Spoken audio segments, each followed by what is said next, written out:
Good morning, everybody, and thank you for joining me for today's webinar. We're going to be talking about Medicaid planning for an individual client that does not have a spouse. My name is Amber Hines, and I'm the owner of Ashfur. If you have any questions for me during today's webinar, feel free to type those into the questions tab of the GoToWebinar dashboard. And also, if you're interested in a copy of the materials from today's webinar, you can download those from the GoToWebinar dashboard as well under the handouts portion. Again, my name is Amber Hines, and I have been working with elder law and estate planning attorneys for the last 15 years on Medicaid compliant annuities. I am insurance licensed in all states, and I also hold a Series 65 license with FINRA. I created Ashfur to assist advisors and attorneys with pre-planning solutions such as hybrid long-term care insurance, as well as crisis Medicaid planning tools. Some of the ways that we can help you and your clients include offering complimentary case analysis, so we can help you to determine the optimal annuity amount, the term of the annuity, and which assets should be annuitized. If you send us a set of case facts as far as your client's ages, the amount of assets that they have, their income and cost of care, we can help you to determine how the annuity should be structured in order to expedite Medicaid eligibility as quickly as possible. We offer assistance from beginning to the end of the case. So this would include providing quotes for your clients, assisting with the actual funding of the annuity. And if your client would predecease the term of the annuity, we also assist with the death claim process as well. We only work with A-rated insurance carriers, and we offer top-notch customer service as far as getting back to you within a 24-hour time frame in order to accelerate Medicaid eligibility for your clients. We're going to start out talking about the income and asset limitations for Medicaid qualification purposes when we have just an individual client that does not have a spouse. If we look at the income limitation for an individual that is not married or is widowed, we are looking at income limitation where the total income of the client must be less than their cost of care. This usually is not hard to achieve if we are looking at a cost of care of anywhere from $5,000 a month up to $15,000 a month. Most of our clients are looking at pretty limited monthly income from Social Security and pension. And so the income limitation of their total income needing to be less than their cost of care is not hard to achieve.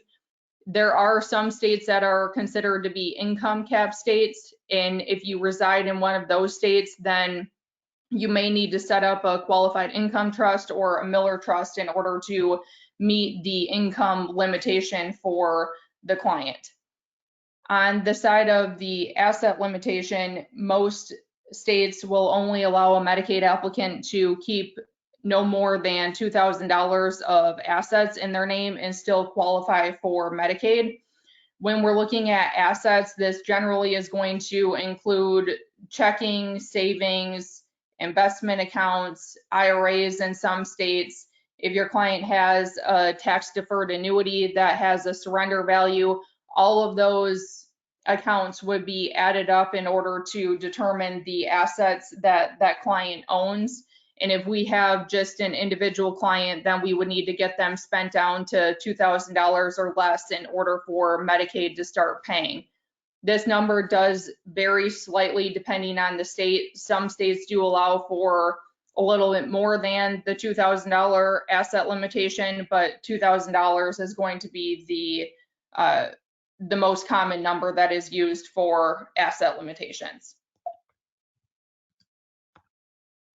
Other resources that are going to be protected for Medicaid qualification include the individual's home, an automobile, household goods and personal property, an irrevocable funeral trust or prepaid burial. And then some states do allow for the individual to keep their IRA or their retirement account as well.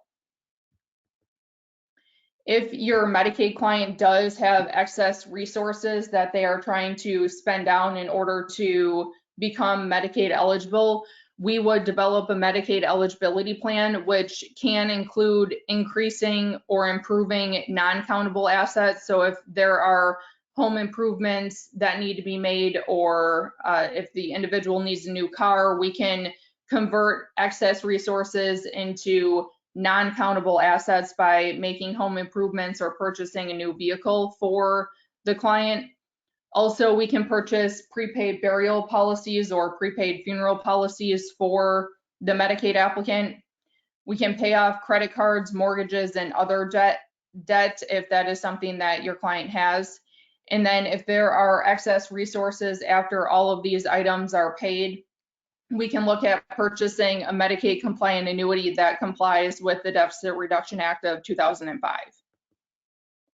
When we look at Medicaid planning with annuities, Medicaid annuity is always going to be a single premium immediate annuity or a SPIA.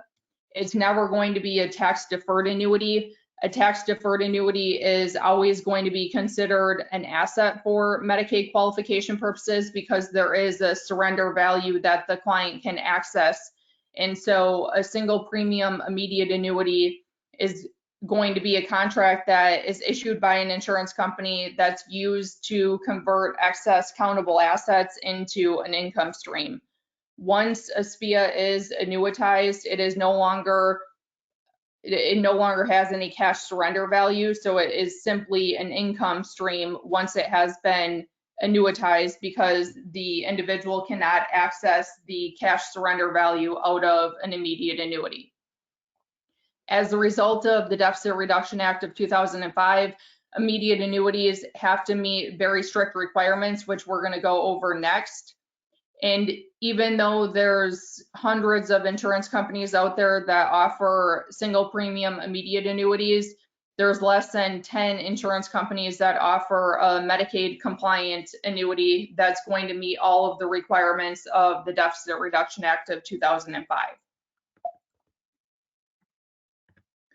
The language that must be contained within a Medicaid compliant annuity in order for it to meet the requirements of the DRA are outlined on the slide here. The first requirement is that the annuity must be completely irrevocable. We can't make any changes to the contract at all with regards to the payment amount, the payee, the owner of the annuity, the date that the annuity would make payments. No aspect of the contract can be changed after the annuity is purchased if it is truly a completely irrevocable contract. The next requirement is that the annuity must be non-assignable, meaning that we can't assign the payments to anybody else. We can't have an annuity that a company like J.G. Wentworth or Peachtree would purchase for cash on the secondary market. The next requirement is that the annuity must make equal payments with no balloon payments or deferral of payments. So the annuity must make the same payments for the duration of the annuity contract. The actuarially sound requirement requires that the annuity must pay out the full amount that is invested into the annuity contract within the person's Medicaid life expectancy.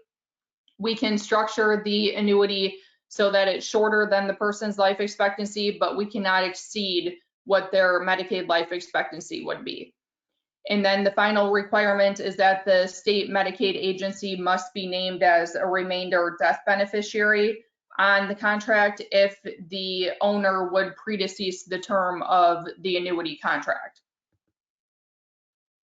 If we look at the planning opportunities that involve a Medicaid compliant annuity, when we have just a single client that does not have a spouse, we really are looking at two different annuity options for a single applicant.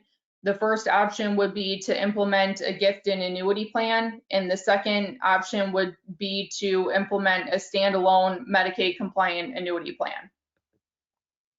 If we look at a case study involving an individual named Mary, she is 80 years of age, and after living at home with dementia for years. She's now in need of nursing home care. Mary's family feels that she could live for another 10 years in this sort of supportive care environment. Her total countable assets are $205,000. This is all after tax dollars or cash that's sitting in checking, savings, or in an investment account. She has monthly income from Social Security and pension of $2,000. Her private pay rate at the nursing home is $10,000 per month, and the Medicaid reimbursement rate is $8,000 per month. Mary has a monthly income shortfall of $8,000 per month.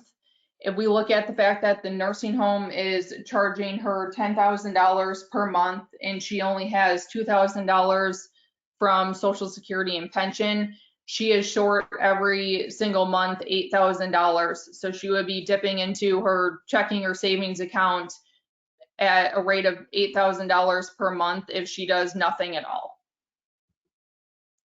So if she does no planning at all and we look at her entire life savings of $205,000, she would exhaust her entire countable resource amount within just over a 2-year time frame or 25 months. We determine that by taking the total life savings of $205,000 and dividing by the $8,000 deficit or shortfall that she would have on a monthly basis, and determine that she would exhaust all of her resources within a 25-month time frame.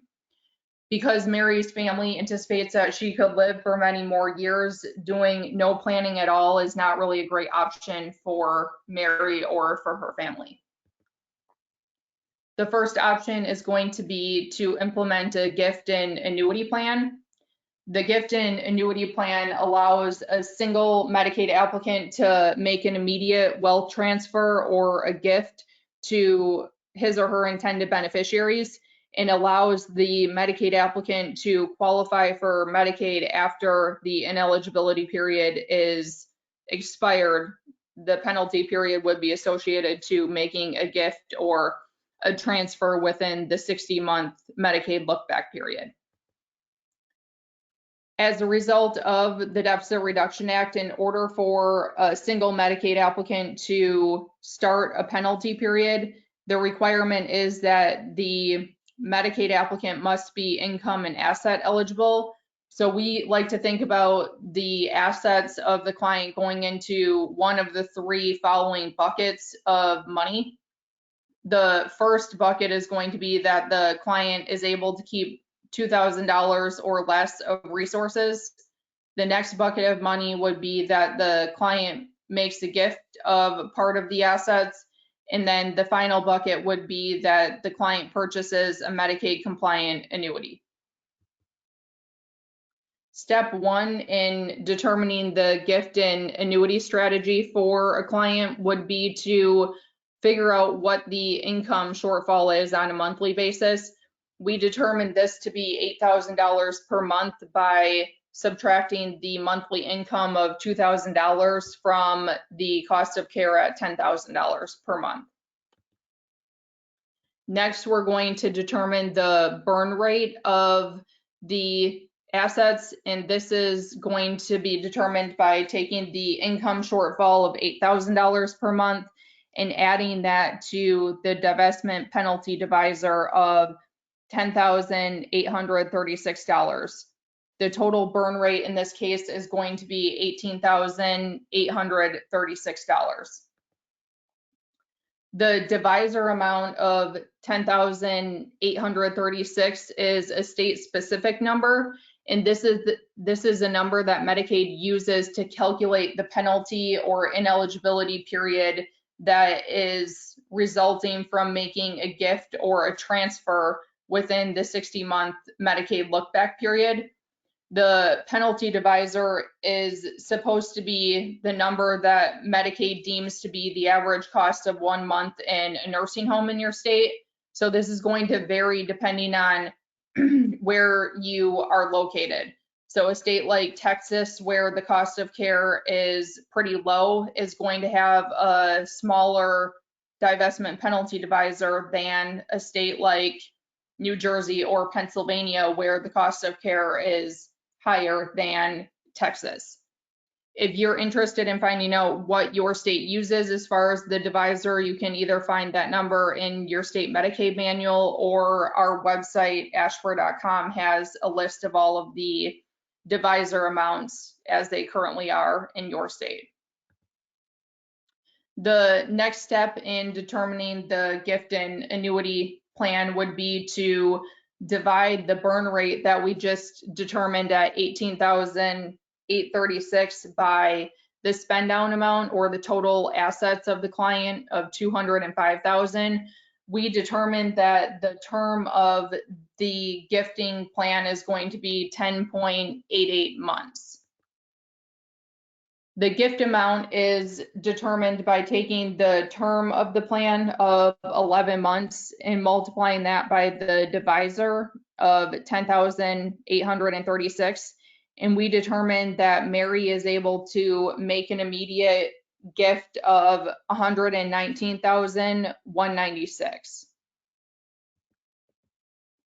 The next step would be to determine how much money we have left of the $205,000 spend down amount after making the gift of $119,196. That remaining amount of $85,804 is the amount that would be used to purchase an 11-month Medicaid compliant annuity. The annuity would make a monthly payment of just over $7,800 per month, and the total payout on the annuity at $85,811 is going to be slightly greater than the amount that is going into the annuity at $85,804, and this is just representing a small amount of interest that would be paid on the annuity contract. You'll notice that the annuity is going to be structured for an 11-month time frame. This is going to match what the ineligibility period associated to making the gift of $119,000 is, and that is a purposeful calculation that we do on our end so that the penalty period of 11 months matches the term of the annuity at 11 months. The annuity cannot be structured for a fractional time frame, which is why we did the annuity for an 11-month time frame. It has to be a whole number of months, either 10 months or 11 months in this case. And in this case, an 11-month time frame was more beneficial than doing a 10-month annuity. During the penalty period or the private pay period, Mary's total monthly income is going to equal $9,801. This is determined by taking Mary's Social Security and pension income at $2,000 and adding the Medicaid annuity income that we just determined at $7,801. When we add those two amounts together, we determined that the amount that Mary's going to have available to her to privately pay during the 11-month time frame is $9,801. You'll recall that Mary's cost of care was $10,000 per month. If we subtract her total income of $9,801, we determined that her monthly income shortfall each month is going to equal $199 per month. Many people ask the question of why there has to be a monthly income shortfall and why we can't create exactly $10,000 per month of income by way of the annuity contract. And this is based on the requirement that the individual must be deemed otherwise eligible for Medicaid, meaning that their income must be less than their cost of care. They must have resources of $2,000 or less, and a Medicaid application must be made in order for a penalty period associated to making a gift to start. If we were to create exactly $10,000 per month of income from the annuity and submitted a Medicaid application, the Medicaid application or the Medicaid penalty period is not going to start based on the fact that there is not an income need for that client. So just depending on your comfort level, we can structure the annuity so that it has a very small monthly income shortfall of say $50 per month, or we can do a larger monthly income shortfall of $200 or even $500 a month to make sure that we have income that is less than the cost of care. The economic results of implementing the gift and annuity strategy for Mary. Mary is going to be ineligible for Medicaid for an 11-month time frame. This is the private pay or penalty period, and Mary is going to use the annuity income that we set up along with her other income sources to privately pay during that penalty period. During the penalty period, Mary's going to have total monthly income of $9,801. And like we talked about, with her cost of care being $10,000 per month, she's going to have a monthly income shortfall of $199 per month. She can use part of her $2,000 resources to cover that monthly income shortfall, but if there's not quite enough in the $2,000 reserve that she would keep, then that additional shortfall can be paid by the giftees that would have received the gift of $119,000. After the penalty period is expired, Mary is going to be ineligible for, she's going to be eligible for Medicaid in month 12. The advantages of implementing the gift and annuity strategy for Mary is that we were able to make an immediate gift or wealth transfer of $119,196. This is more than 50% of the total assets of $205,000. And because we were dealing with all after-tax dollars or money that was sitting in checking, savings versus in IRA accounts, we're not really concerned about the income tax consequences of making the gift in this case. After the penalty period is expired, Mary is going to receive Medicaid in month 12. The potential disadvantages of the gift and annuity strategy is if Mary does not live through the 11-month penalty period, she's not going to have received any economic benefit from Medicaid, because Medicaid is not going to actually start paying for her care until month 12.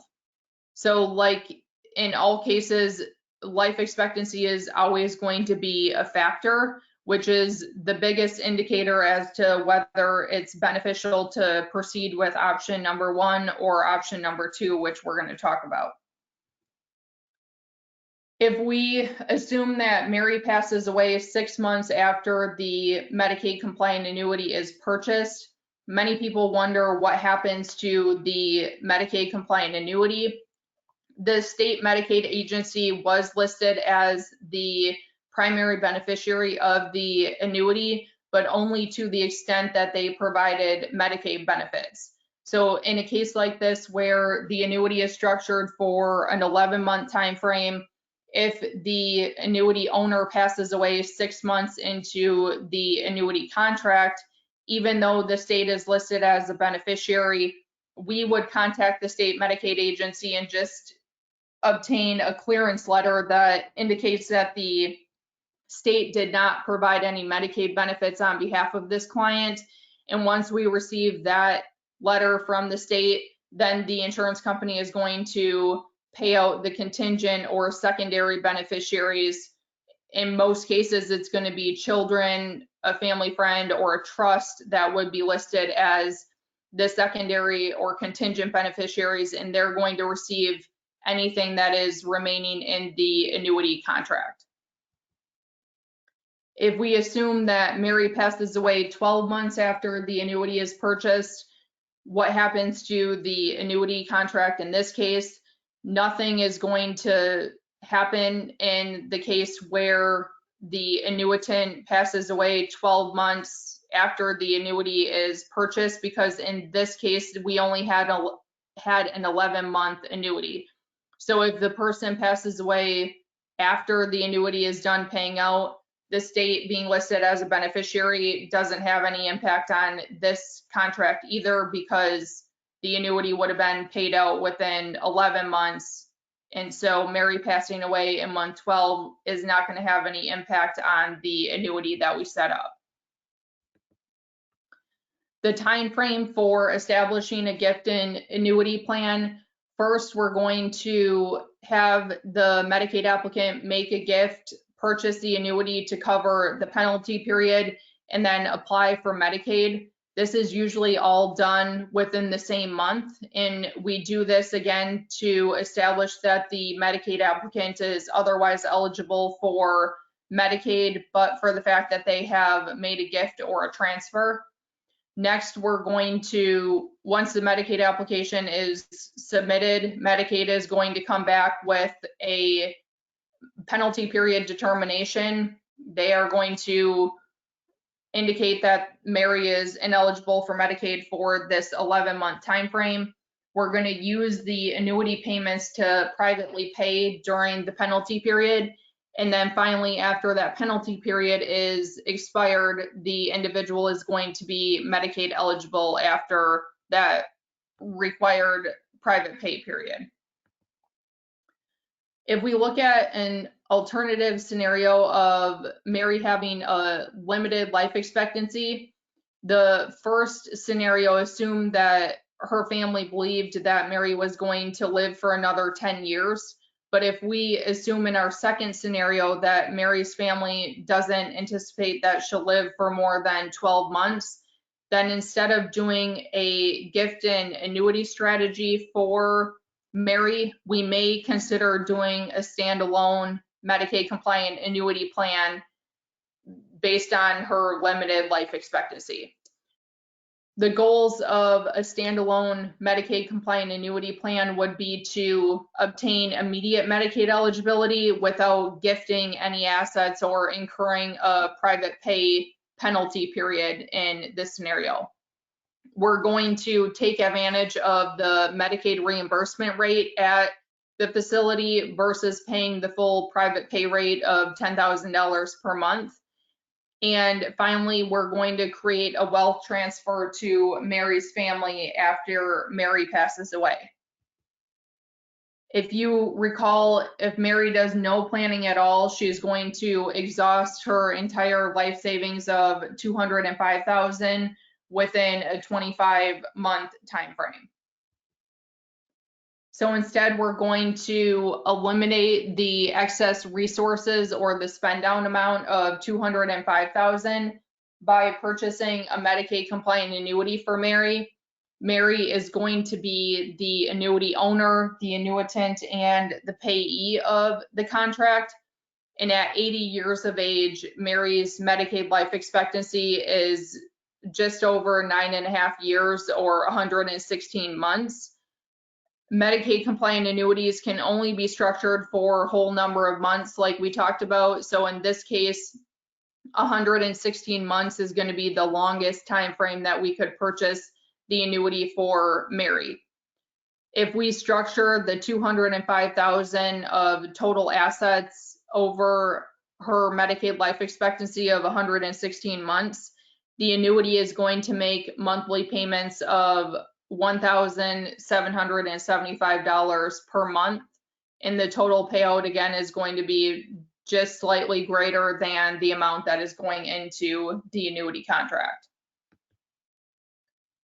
If we think again about the bucket method in this case, for a single Medicaid applicant to be asset eligible, we must have them spent down to $2,000 or less. So we can think about, in the second example of the client can either put $2,000 in an account that they would retain control of, and then anything that is remaining of the over the $2,000 asset limitation would have to be put into a Medicaid compliant annuity in order to convert the assets into an income stream and make that person asset eligible for Medicaid qualification purposes.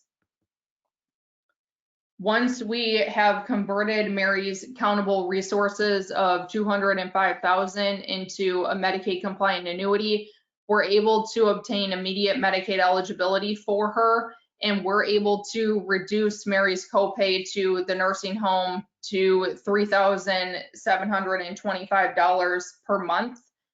We determined this by taking Mary's Social Security and pension income at $2,000 and adding the Medicaid compliant annuity income at $1,775, so that her total income is $3,775.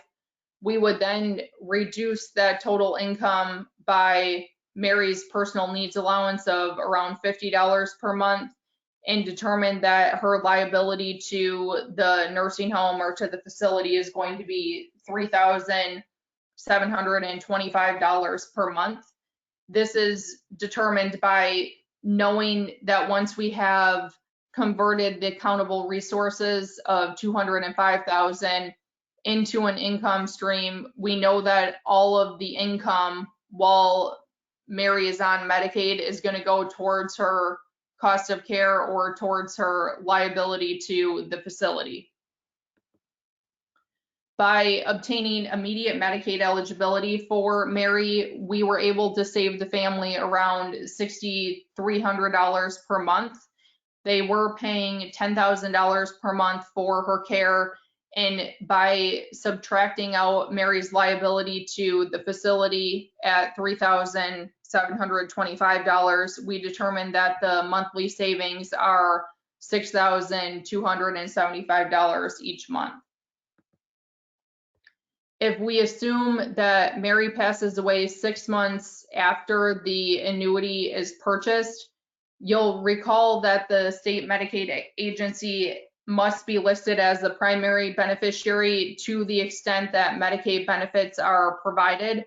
So that's going to be the case whether we do a gift and annuity strategy or if we do a standalone Medicaid compliant annuity for a client. The state is going to be listed as the primary beneficiary to the extent that they provide Medicaid benefits on behalf of the Medicaid applicant. Since the annuity is providing income to Mary while she's receiving Medicaid, the state is going to have a right to recover around $25,650 for Mary's care. We would determine that by looking at what the Medicaid reimbursement rate is at the facility Mary is at. In this example, we used an $8,000 reimbursement rate, and we subtracted out what Mary's copay amount is at $37.25 each month.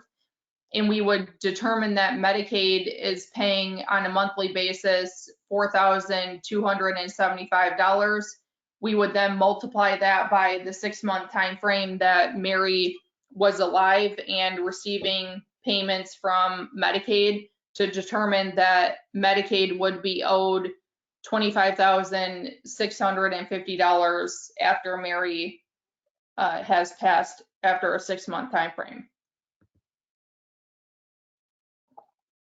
After determining the amount that the state would have to be repaid, we would need to determine the amount that is going to be transferred to Mary's children.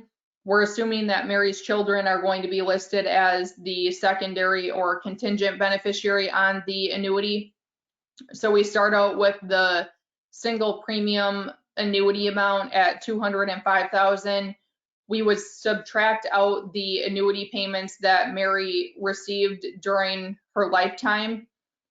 During the 6-month time frame, the annuity payment was $1,775. If you multiply that by 6 payments, we determine that she received $10,650 from the annuity during that 6-month time frame.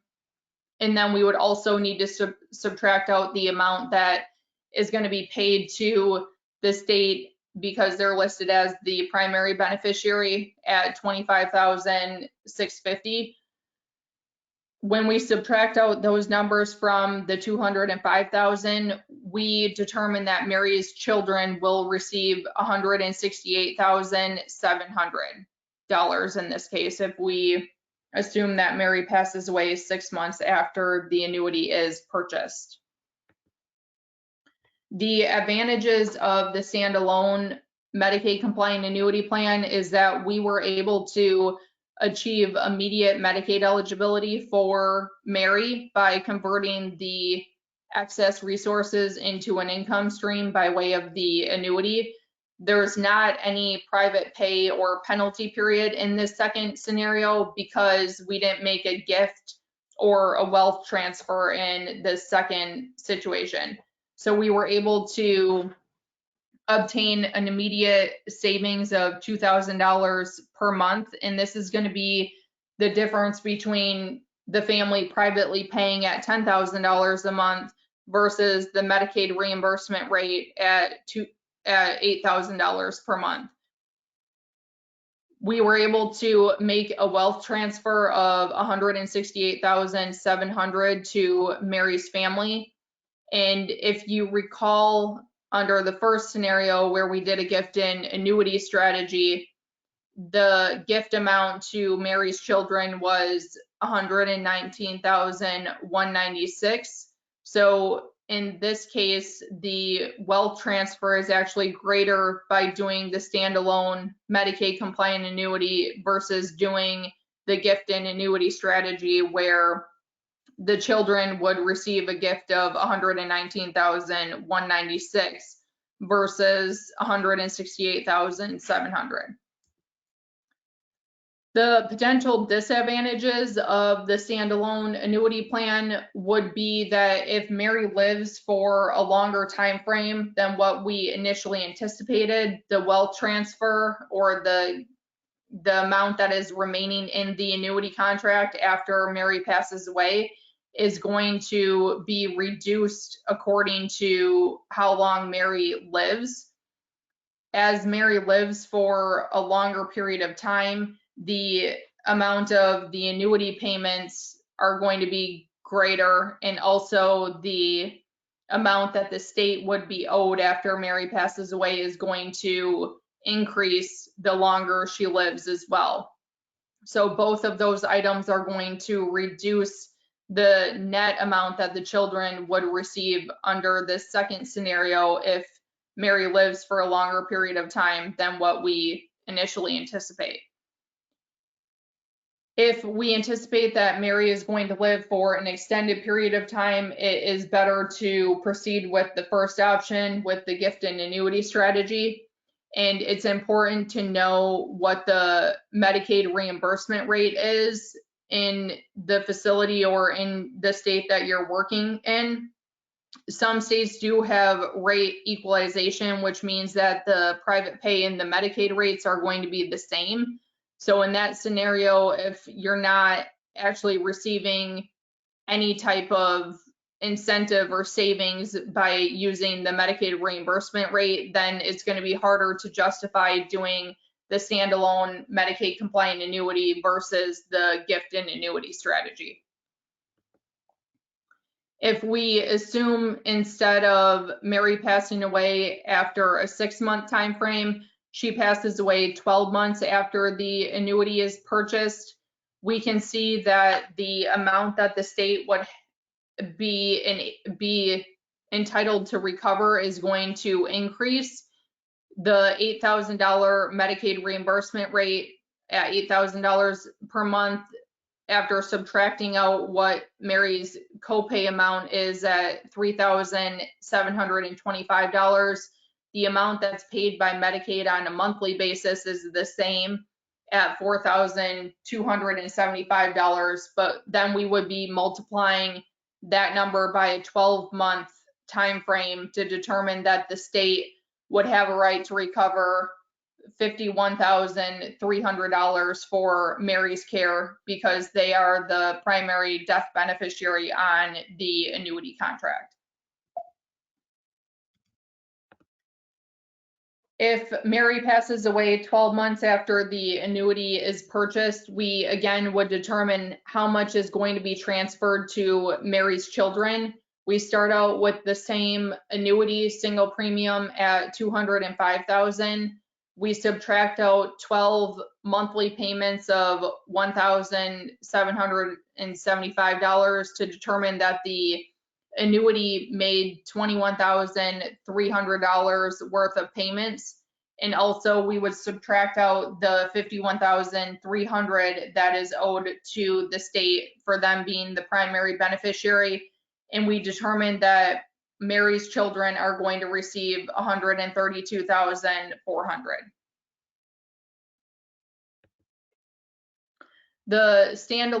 The time frame for implementing a standalone Medicaid compliant annuity time frame, we are going to, instead of making any kind of gift or wealth transfer, we're simply going to just determine the amount of the spend down amount or the amount that the client has over $2,000 and then purchase a Medicaid compliant annuity with that spend down amount.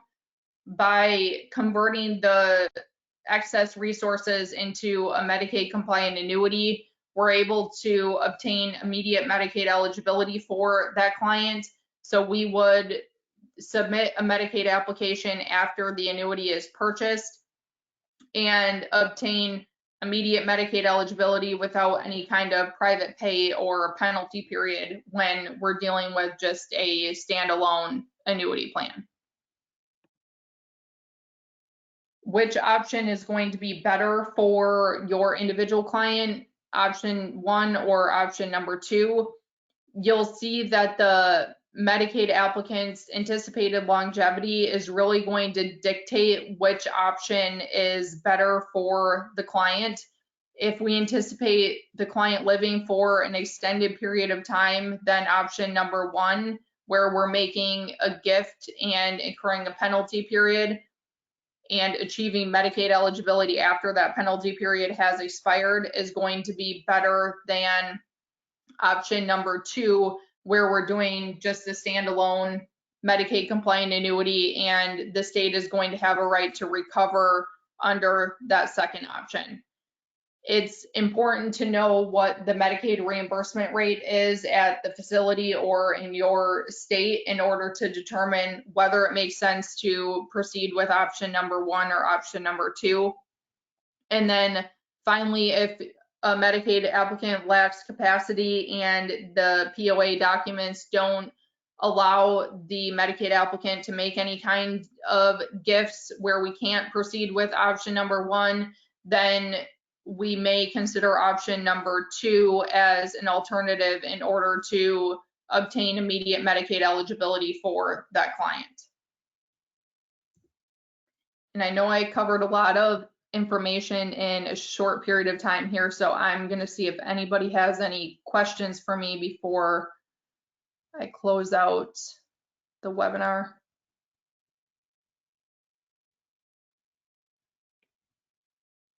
Somebody is asking how we get the Medicaid reimbursement rate for the specific case. I found that some facilities will release this information to you. Some states do actually have a list of all of the facilities in your state that will outline what the Medicaid reimbursement rate is. So it's a state-specific issue as far as whether your Medicaid website has this information that can just be downloaded, or if it's something that you would have to call the facility to obtain. And some facilities are likely to give that information to you, and some it's going to be a little bit more difficult to get that information.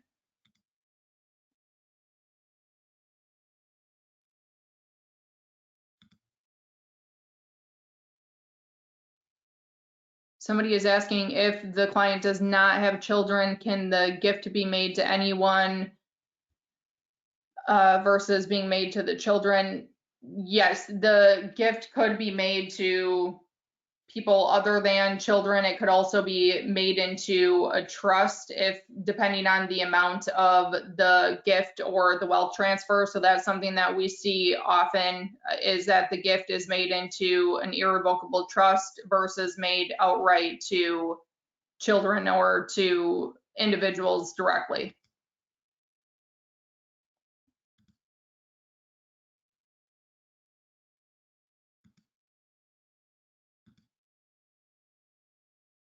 Okay, there are a couple other questions, but I believe I covered the rest of these. If anybody thinks of any other questions that you have, feel free to reach out to me either by phone or email. I really appreciate everybody joining me today. And if you think of any questions, feel free to reach out, or if you have a set of case facts that you'd like to run by us, feel free to reach out to me regarding that as well. I appreciate your time today and look out for the webinar topic for August, and take care, everybody.